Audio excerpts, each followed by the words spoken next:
Hey, everybody. Welcome to Grow and Grind, my mid year motivation for the village. I'm Linnita Hosten for those of you who have not yet met, and I have the awesome privilege of coaching students to prepare a productivity plan to ultimately achieve their highest dreams, goals, and desires. I do that by way of my program called the Excellence Academy, which is a series of professional development that's given to organizations that work with young men and young women. I'm also an edutainer, which is the combination of an educator and entertainer intertwined into one. And I have the privilege of traveling the country to speak on various topics as it relates to living a life of excellence. I'm also the author of 3 books, a co founder of the DMV Young Professional Scholarship Fund, and just for the sake of just being honest and real, I love a good candy apple and I really love some fast cars. And for those of you who had not known, I have been a college professor, a college access case manager, which basically means helping low income students or students in general get access to the application components that will help them get into college. I've taught career skills, most people don't know this, to returning citizens, which are those who have been incarcerated but are returning into the workforce or desire to. I've taught career skills to aging adults, like 60 and up. Those are just some fun facts. I'm really passionate about the area of career development and ultimately arming folks with a plan so they can do what they love. So, listen, I'm excited about this challenge because I get to call the whole village to the table. So, instead of just talking to one population, I get to talk to all of the people who touch young men and women. So, whatever capacity you're watching from today, if you are the teen, if you are a youth advocate, if you work in youth ministry, if you are a parent, if you're a foster parent, I'm excited because I am simply the extension cord to your existing power source. And so, for this next few days until Wednesday, we're going to be talking about practical ways in which you yourself can evolve. And then also, as you're learning, your team can grow too. Everything that we teach is going to be practical. These are things that you can not only apply, you can teach them to your team, or you can invite them each night. And then I will send a replay each night. So for the 4 nights, here is what we're gonna do. I'm gonna have a keyword, 3 of them each night. At the end of the challenge, if you can tell me every single keyword, and there'll be opportunity on Wednesday night. If you can tell me every single keyword, I got a prize for you. I haven't decided what it's gonna be, but it's likely gonna be electronic. But your job is to take note of those keywords. You cannot put them in the chat. You cannot say them out loud, but as I share the keyword, your job is to take note of them each night, and then our winner will be announced on Wednesday. So that's your job. Okay, so if you are watching today, I want you to type in the chat, what is your role? Are you a teen? Are you a community leader? Are you a parent? Are you a youth advocate? Which of those do you identify as we kick off day one? Which of those are you? Are you a teen? Are you mom or dad? You are a youth advocate? Are you a community leader? What is your role? You can type that in the chat. A parent, we got a parent in the house. Teen parent, nice. Okay, good. Parent, youth coach. Yep, I see my family's in the house tonight. Hey, y'all. Hey, y'all. Okay, so for the next 4 days, and I always say, like, there is no prerequisite of learning. Like, the day that we stop learning, obviously, is the day that we stop growing. So it doesn't matter when you start learning these things. But I always find that having an advanced or productive or forward progressive mindset can never steer you wrong. So for the next 4 days, we're going to talk about these 4 pillars to personal development. These are actual areas that once I began to manage them, I saw fulfillment, and then I actually saw results. So I handpicked these areas because I felt like they were great, practical to teach and implement, and you can apply them quickly. And so, for day one, we're going to talk about the use of time. It sounds so basic, but I promise you, you're going to learn something today that you can apply, some type of principle that you can either teach and or implement. On day two, we'll talk about programming the mind. That is my favorite. I love talking about the mind. We're going to give you some science behind it. We'll pick apart the parts of the brain, how things are memorized, muscle memory, all those things. Then we're going to talk about establishing gatekeepers on day three, which is basically your control mechanism to honor the time and commitments that you desire, whether you be a parent or a leader, or whatever that looks like for you. And then finally is my, like, what do you call that? Bread, butter, and creme. Communicating in conflict. I don't know if you know this, but there are four conversations happening like at the same time when conflict is occurring. And I'm excited to teach on those on our final day. So, as you can see, I light up talking about all these things because all of them are necessary. And all of them help us to not only be better personally, but they help us to be better within our families, and then they help us to be better professionally.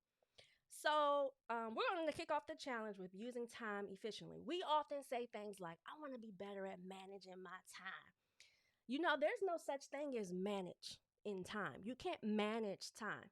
The word manage literally means to like direct, to like have some sort of control or autonomy over, which you do not. We cannot do that. Time is literally an indefinite continued progress of existence. We cannot manage time. We can only organize the time that we have. So the organization of time is what we do have control over. And I always feel like when we take the lead and organize our time, we're controlling the time that we do have ownership over. When we do not control the things we can control, we are negligently being controlled. So when we do not take the time to control the things that we can control, the things that are in our hands reach, the things that we can impact, we're negligently being controlled. So as that relates to time, when we are not organizing our time, we're being controlled by it. And I know you're gonna say, okay, well, I got a lot of stuff to do. How can I, like, I'm glad if you have those questions, I'm glad that you do, because that's exactly what we're gonna talk about today. If you're on the other side of that and you're like, well, I got a lot of time, so I can take my time, I wanna remind you of this. God gifts us life. He breathed life into men. He gave us life. Then he turned around and it had the nerve to give us a physical body so that we can experience life through our five senses: the ability to touch, taste, see, sense. All of those senses God gave us. And then he turned around and gave us free will.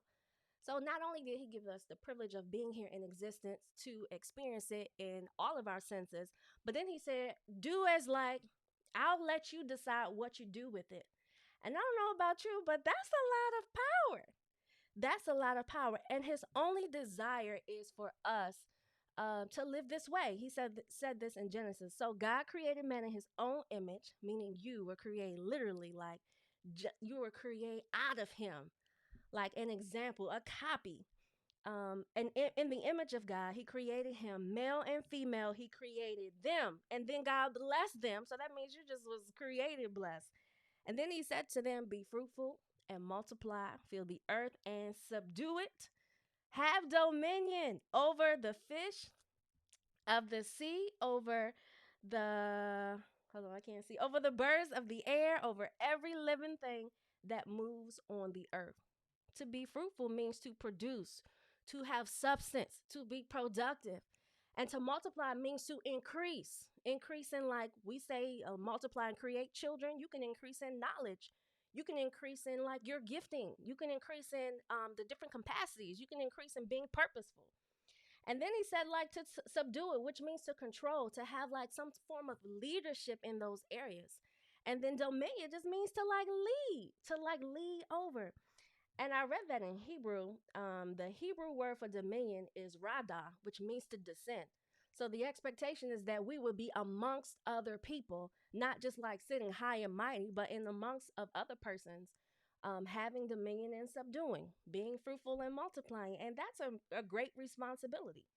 And I really like equate that to like showing up boldly and representing God in everything that I do, and in honoring the time that he gifts me. He like gifts time. And the interesting thing about it is like, we never know like when our time will come to an end. We can only organize the time that we have. And I always say, I want to be the one that when my time is come to an end, I can like honestly and integrally say I really made the best of it while I had the fullness of life, while I had the mobility of life, while I had the conscious thinking of life, while I was in my best like physical and mental state. I made the best of it. That was always it's always my goal. So, our use of time, like currently, how you use time is a great reflection of what matters to you, what you enjoy, what you're most comfortable doing, and what you're learning. So, how you are currently expending your time likely would like mirror this. So, if you were to take an inventory of the use of your time, you will find, or you should find, some of these things. Now, I want to take an assessment because I want to see like where you are on the spectrum of those two questions. So we're going to take a time assessment inventory, a time inventory assessment. I said that backwards. So on a scale of 1 to 10, you do not have to share this in the chat if you don't feel comfortable, but I want you to answer this in your mind on a scale of 1 to 10. My time more often than most, because always is like, nothing is always except God. But my time is more often than most being spent doing what matters most. On a scale of 1 to 10, where are you? If you feel comfortable, you can share in the chat, but I was about to say hypothetical. What is it when you don't respond out loud? This is what that is. On a scale of 1 to 10, my time is most often spent doing what matters most. Okay, keep that number in mind wherever you are. On a scale of 1 to 10, my time is more often than most being spent doing what I enjoy. More often than most, you're going to find me doing what I enjoy. Okay, on a scale of 1 to 10, just keep your, like, where you are, how you're evaluating that, keep that in mind. Here's the third question. We have four. My time, more often than most, is spent learning or growing in some capacity, physically, financially, emotionally, spiritually. You are like, you're learning, you're evolving. On a scale of 1 to 10, where do you fit in that category? Again, and here's the last one. On a scale of 1 to 10, my time is more often than not being spent in a place of comfort. A place like, I feel good here. I feel like, mm, I feel at peace. Like on a scale of 1 to 10, I'm good. I have a level of contentment based off of where I am. I should have used contentment instead of comfort. On a scale of 1 to 10, I want you to take note of that number. Now, those are the four questions of the four pillars. This is how I decide how my time is being used. Every year, what I do is okay, so I'm super type A, but I plan out my goals, like the big umbrella things. I write them on the left side of the paper. On the right side of the paper, I write the behaviors that are necessary to achieve the goal. And then under those behaviors, I write like tasks that need to be done. Well, I can tell how I use my time that year based on how many of the tasks I was able to achieve. It also tells me what I learned that year, like keeping record of those things. And so as you begin to like think through how you're using your time, the areas that you might have scored really high on are the areas that maybe you feel those are areas that are maybe not needing an improvement. Maybe you do a good job at incorporating the things that you love to do or things that you enjoy. Maybe you do a good job at making sure you're always learning and growing. You have some type of like supplemental learning infused into your time. Or maybe you said, I actually don't do a lot of the things that I enjoy. I do a lot of the things that I have to do. There's an opportunity for me to improve that area. Well, my question to you is out of the four areas, which one are you most like? Which one is a necessity for you to make a shift in so that you could have a better year? Whichever area that is, I want you to take that as your area of focus today. This year, my goal was to do more things that I enjoy. I said this year is personal. I've been saying it all year. It's a personal year for me. I'm going to get dressed up. I'm going to go to that gala. I'm going to talk to that guy. I'm going to like say no to the things I don't want to do. I am going to only say yes to the things that really, really sit well in my heart. I'm going to speak up. Like, this is personal. That's what I said this year. I said it in October and I began to implement it in January. And I also hired a wellness coach. I said this year I want to be intentional about how I feel. And she had me do this exercise. I'm going to share this with you, but we're not going to do that today. She had me write down like the things that I'm doing in life that I do not enjoy on this list of paper. She had me divide the paper in half. And I had like a really hard I was thinking hard, like, do not enjoy. I had four things on the paper. On the opposite side of the paper, she said, now I want you to write the things that you do that you love. I ran out of space. And what she said was most people have more things on the opposite side of the paper than they do on the side that they like to do, like the things that they enjoy. And she commended me for that, but I told her that was something that I had intentionally said I wanted to do this year because I wanted to feel better about where I was giving my time. And so that might be a good exercise for you to do at a later time, but don't worry, I got my own homework set out for you, so just sit tight. So, what we're going to do, or what I'm suggesting that you do, is you take an inventory of everything you're responsible for by force, by choice, by obligation, whatever word you use to describe it, on a sheet of paper in your journal sometime between tonight and tomorrow before we meet again. I want you to write down everything. I'm responsible for, maybe you're responsible for an aging parent. I'm responsible for my 9 to 5. I'm responsible for my kids. I'm responsible for my god kids. I'm responsible for work. I'm responsible for whatever like commitments you have. Write them all down. I did this back in like 2016. Write them all down. That's what I want you to do first. So first is taking your inventory. Everything, every after school commitment, if you're a teen or a young adult, every ministry obligation, write them all down. The second thing you're going to do is you're going to assign each of them a value. So I describe these values as throw some D's on it. So there are 4 D's that you're going to throw on each of the obligations that you have. So something is either like you're doing it because it's priority to you, it matters to you, it's connected to your area of pillar, you enjoy it, like it's something that you feel comfortable prioritizing, it's something that you value. So the first D is that I'm gonna do it. I have to do it. The second D is I'm deleting it. It is not necessary. It is a time leech. It's a commitment that I really don't want to do. It's a commitment that I don't even give my all to. Or it's a relationship that I'm no longer invested in. Or it's like it's not adding value. It's no longer an asset. However you want to define it, the other D is deletion. So we got do it, delete it. The third D is I'm going to delegate it. So if you find yourself overextended because you feel like only you can do it, that's a form of control, by the way. If only you can do it good, only you could do it right, only you could do it thoroughly, only you could do it best, that is a form of control. Now, if you want to be a control freak, fine, but don't complain that you're overexhausted, overextended, no one supports you because you're choosing that behavior. So some things we can delegate. We can ask for help. Sometimes we only ask, we're assigning, this is your new task. If it's a spouse, I need help in this area. This is a commitment I need to delegate. Like self-advocating for what you need.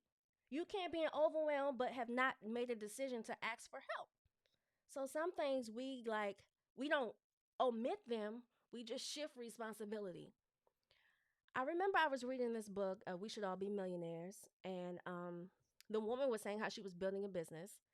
Her husband also worked full time. She was full time in her business. And there was one task that she did not want to do. She said, I don't want to be responsible for cooking dinner all the time. I don't want to be responsible for packing the kids' lunch. So what she did was she put a proposal together for her husband and said, if we can split the cost of hiring a private chef, I could get back time. He thought it was crazy. There's nowhere in the world we cannot afford a private chef. So she went and got quotes. It wasn't even it was less than groceries. So not only did they get back time, but they had more time for each other because that was one responsibility or task that was omitted. And she said the food tastes better anyway because somebody good was cooking it. That's a really high level example. But when we really let go of the things that we really don't have to do, you might can delegate grocery shopping. If you got a teen in your house who drive and you trust them, send them to the grocery store. Let me tell you some of the things I've delegated. I don't go to the grocery store. I send my sister. I pay her. I pay her $40 to run my errands so I can get back time.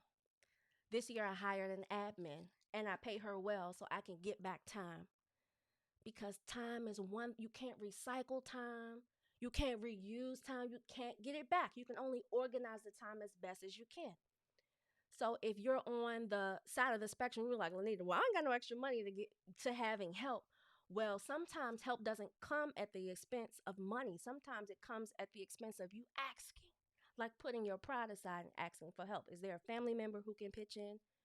Can you trade shifts on Tuesdays and Thursdays? Godmommy could do pickup.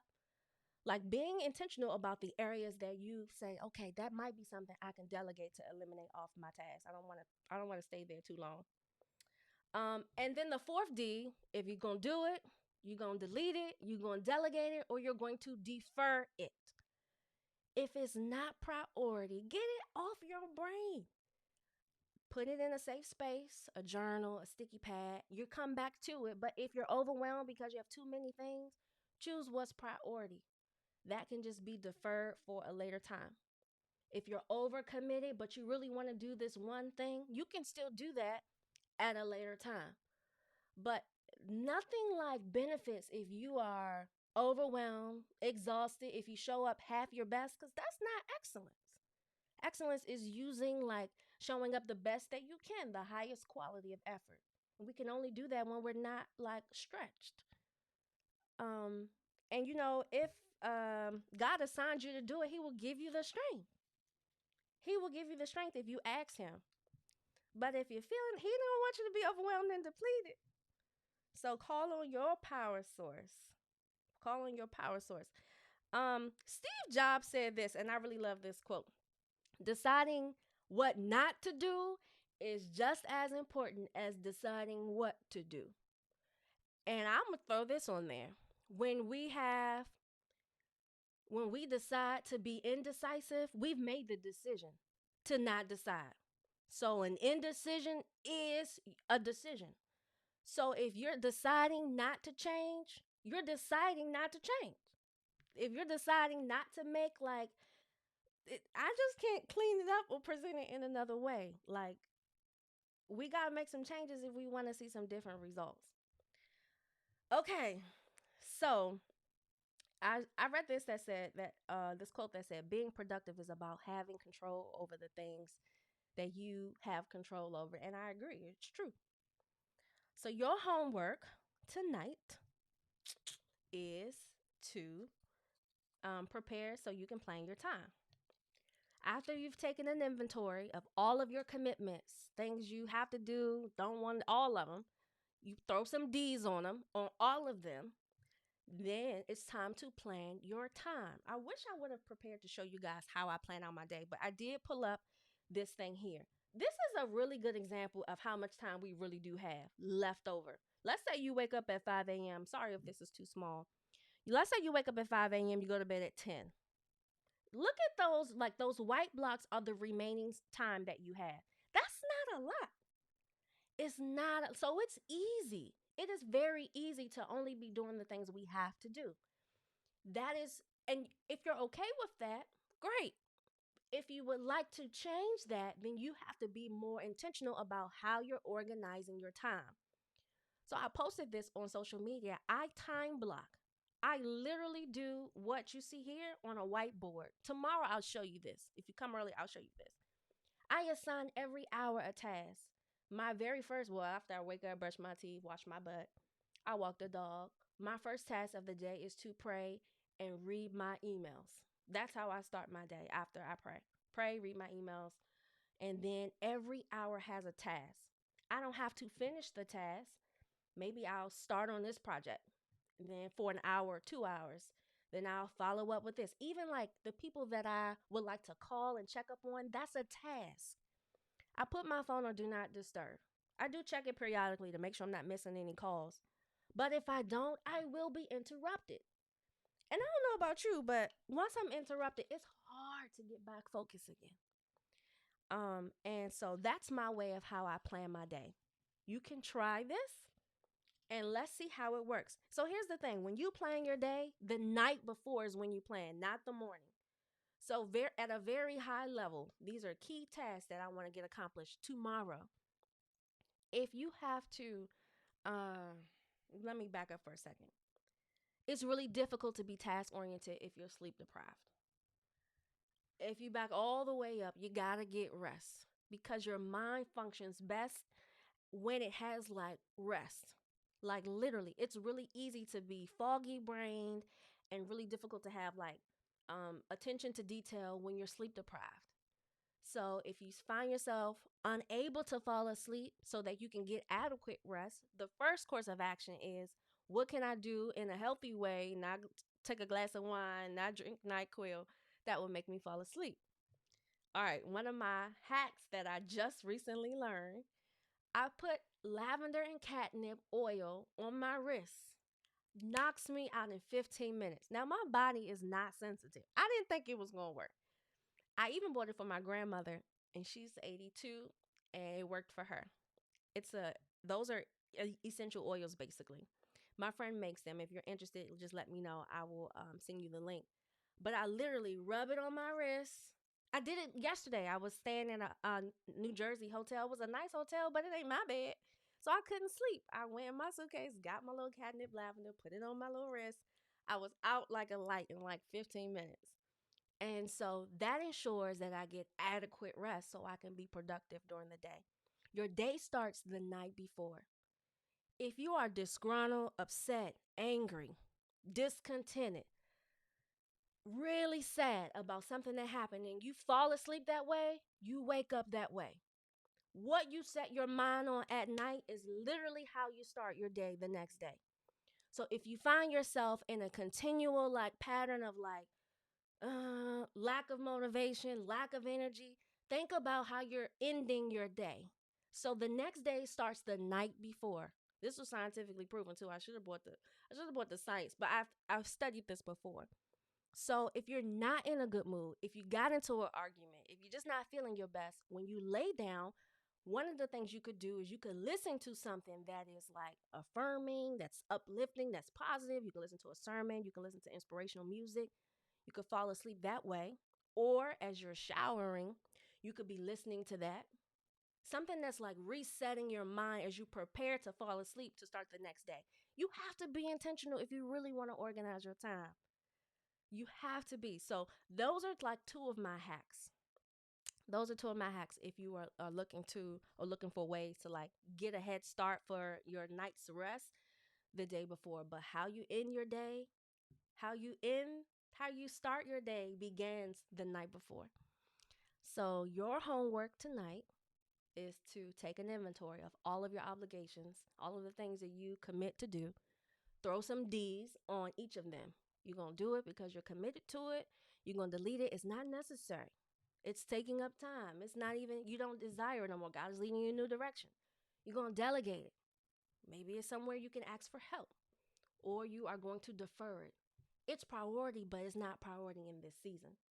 After you throw some D's on everything on your list, then you start to plan your time. What I didn't say is you don't have to get done the tasks that are necessary. You don't have to do them every day. If you're, let me break this down. Let's say you're looking for a job.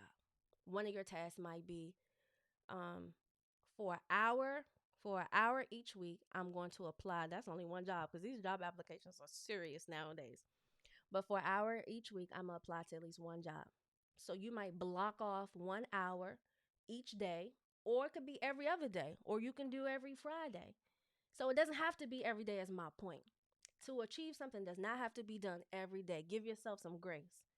Because if we look back at that time block, there wasn't that much time left to organize.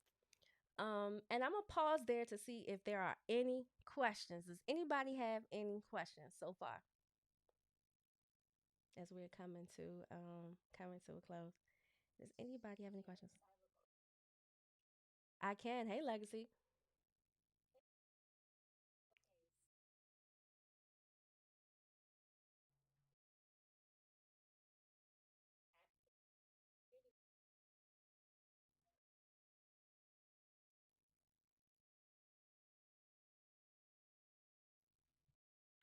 Like a template? Like a template? Sure, I can send one out tonight. I will. I was actually supposed to do that. I didn't get a chance to do it. So the fact that you asked for it is confirmation that I should have done it, and I will make sure I send it out tonight.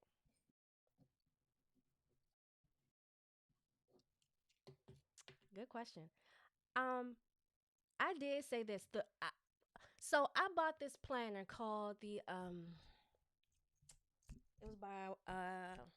It was by a white guy, success guru. I forgot what it's called. High something. Basically, every day you would write down your goals. Who is it that you want to reach out to? Who's led on your heart? Who do you want to encourage today? What do you want your day to feel like? And like, if you could describe how you're feeling right now, what is that? After you finish that, you would write out your task for the day. Not task, but your time blocking, which is like for every hour assigning a task. At the end of the day, you come back and you say, how did you feel? The question was, how did you feel about the day? What could have gone better? What went well? I did that for like 2 months straight, and now it's habitual. So I'm thinking like, dang, I could have done this today. I could have been tomorrow. I'm going to be, so I don't have to write it down. But sometimes I do still pull out my whiteboard.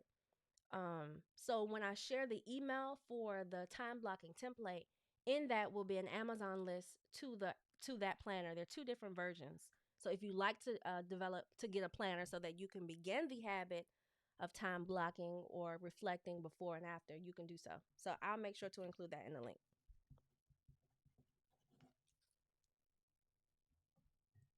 Are there any other questions? My goal is to keep our sessions very brief, 30 minutes or less. So we are a little bit over. We're right at the 30-minute mark, actually.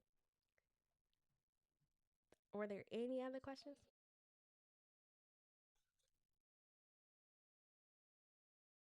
Yep. Okay. So your homework is to make a list of all of your obligations and commitments. I'm putting them in the chat. After you make a list, you're going to throw some D's on them. Um, those D's are you're going to do it because it's priority. You're going to delete it. It's not priority. You're going to delegate it. You're going to give it to somebody else. Ask somebody else if they want to do it. Ask for help getting it done, or you're going to defer it. It's priority, but it's just not priority in this season. And you'll give yourself some grace by doing so. So you're going to make a list. You're going to throw some D's on everything in that list. And then from what's left that you say you're going to do, we ain't even gonna get to the delete. I'm gonna leave that on you. When you decide when you're going to eliminate the task or eliminate the responsibility or shift, whatever that looks like, that's on you. My job is to make you aware of it's something that you no longer want to do or want to be a part of, but it's your job to do the work. I'm only concerned with the do it. Those are your priority areas that you want to show up your best, that you want to do well. And then you're gonna plan. So your planning for the day starts the night before. If you said in your assessment that you rated low, that I want to do more things that I enjoy, when you're creating your plan, pick like one day out of the week where you'll give yourself an hour. My day is Wednesdays. I'm supposed to either do yoga or ride my bike. I also signed up for kickball this year because I wanted to be like more physically active. So one day out of the week, that's my day. It's only an hour. I do yoga. What's that one thing, if you find that you are not doing things you enjoy, where can you incorporate that in your schedule? If you do not have any time to do something that you enjoy, that's your first red flag. Where can you ask for help? Where can you eliminate? The only person responsible for making this change is you. The world don't care, especially if you're good at what you do. No one cares that you're exhausted. You have to care. No one cares that you're depleted, especially if you're good at what you do. They want you to keep doing it. You have to like advocate for self. If you find that you're exhausted and you're doing something that God told you to do, then do it from His strength, which means pray for the strength. So I know in the Word it says, "Come to those those who labor, those who laden heavy, or labor heavy or laden something. Come to me, and I'll give you rest." Like, so ask for the areas that you need help in, and ask for the strength to get the task done that you have been assigned, that you know God has assigned to you. So part of your delegation might be delegating the strength that you're operating from a place of self sufficiency, not eliminating it, asking for God's strength to intercede. So that is your homework for tonight. That is your homework for tonight. And tonight's keyword is self mastery. Tonight's keyword is self mastery. Um, are there any other questions before we jump off tonight?